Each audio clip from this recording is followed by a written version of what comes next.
When the case first broke, Shanann and Cece and Bella were simply missing. Like, I have no inclination of where they're at right now. Something in your gut was telling you that he had something to do with it. Chris Watts thought that he could go to the police department, knowing the fact that he killed his family. Why should I believe you? Because I'm a very trustworthy person. Regressive behavior predicts future behavior. Chris had none of that in his past. He thought that they were not looking at him. They're going to come home safe, correct?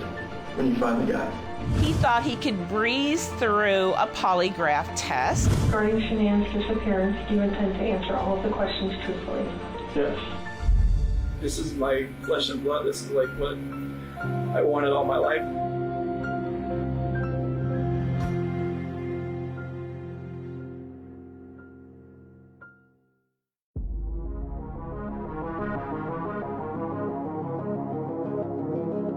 The Frederick Police Department asked Chris Watts to come down to discuss a few matters with them about his wife and children and their disappearance. Chris returns on the 15th, without hesitation, agrees to take a lie detector test.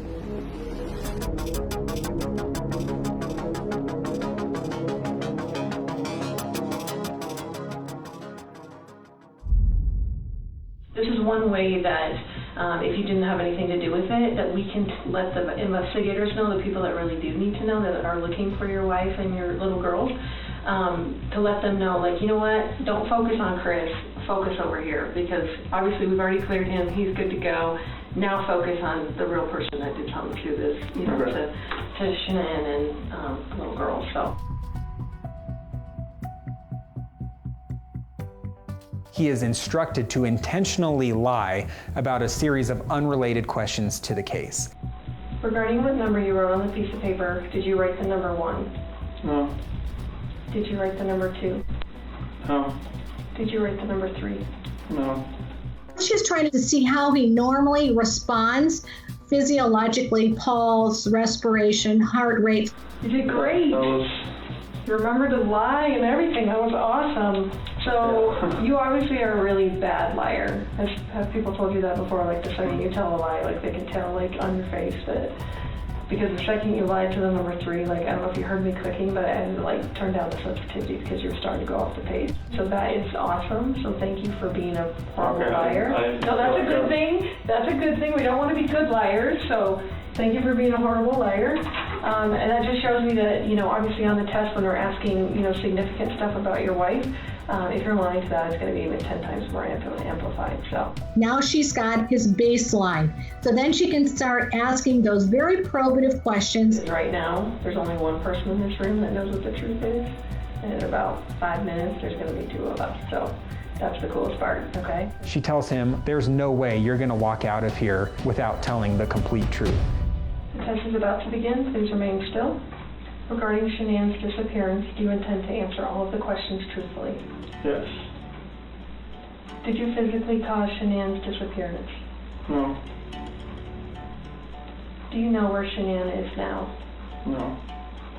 His numbers were spiking like no other. He's having to convince himself, there's no way out of this. I've already agreed to doing this now. I have to set the tone and make sure that they believe what I'm about to say. Before 2018, did you ever lose your temper with someone you cared about? No. Are you lying about the last time you saw Shanann? No.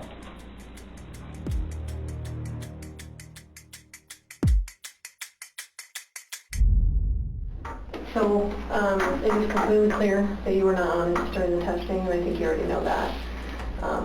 You did not pass the polygraph test. Okay. Okay. So now we need to talk about what actually happened. And I feel like you're probably ready to do that.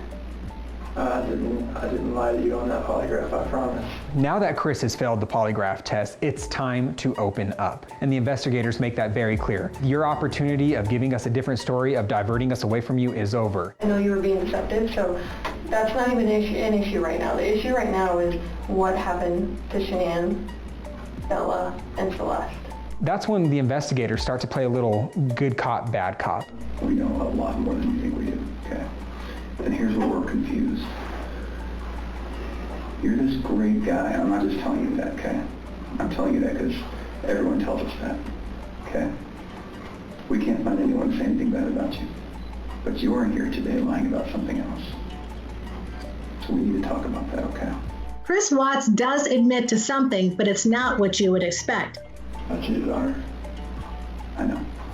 Chris admits to having an affair with Nicole Kessinger, cheating on Shanann, and the police officers respond with, So, going into that interview today with Tammy, where we strapped you in, we knew all about Nikki.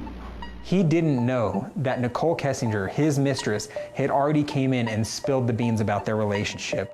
Monday afternoon, he told me that she was like gone and he didn't know where she was. Kind of under the impression, since they're separating, that maybe she decided to take the kids. And then yesterday rolled around and she's still not around. And that started to seem really concerning for me. At that point, I was like, you know what? I hope something did not happen to her and did not happen to her children. And that was when I decided that it's probably a good idea to just come talk to you guys. So then Chris is sitting there and realizes, these people know a little more than I realize. Chris, in the interview today, you weren't asked about infidelity. I do believe when he confessed to that affair, I think he thought that he'd be home free at that point where they'd say, that's why you lied. I should have told her right then. But I didn't, because I just couldn't bring myself to do it. I just find it hard to hear you talk about just having this emotional, conversation with Shanann, and you're bawling and crying together, and you have not shed one tear in 2 days that you've been here. Not one. And help me understand that, because I don't get it. These are your baby girls, and you have not shed one tear over them not being around. The polygrapher and the investigator start to throw out other ideas that Chris can latch to. Did Shanann do something? If she did anything to these kids, we both love them with all our hearts. There's no way. It could have been an accident. Something happened in the house that you know about. But I want to know, did something happen to these baby girls first that you had to take into your own hands and deal with? You had to clean it up for Shanann. What did Shanann do to them? Tell us, Chris.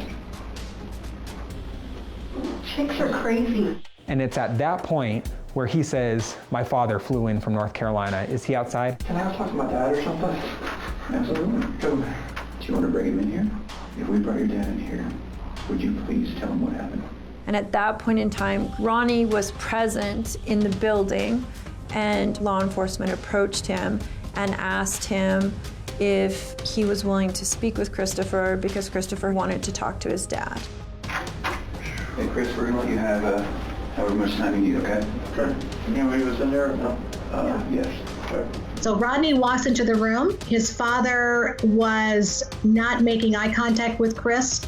And you could see that where his father was almost guarding himself, like ready to hear bad news. And at this point in time is when Chris Watts starts to reveal what really happened.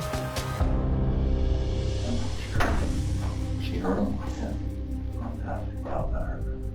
The disbelief on Ronnie's face says it all. It caused him pain to hear his son say that. Chris thought, well, once I tell this story to my dad, I'm going to be seen as a hero. Those investigators are guiding him toward admitting more than he has in the past. That's the hard part. All you have left is you tell us where they're at.